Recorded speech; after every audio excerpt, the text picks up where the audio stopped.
Hello, welcome to Viezu. My name's Josh, part of the technical team here. Today we've got a Scania S in for tuning, so I'm going to go see if we can get a read.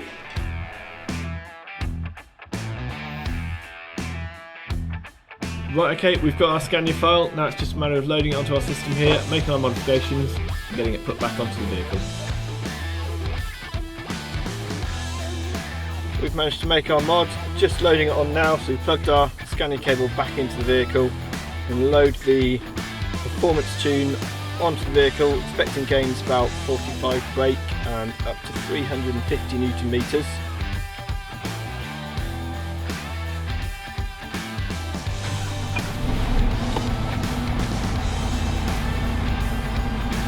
Okay, there we go, vehicle started as normal, no engine lights on the dash, so we're looking good.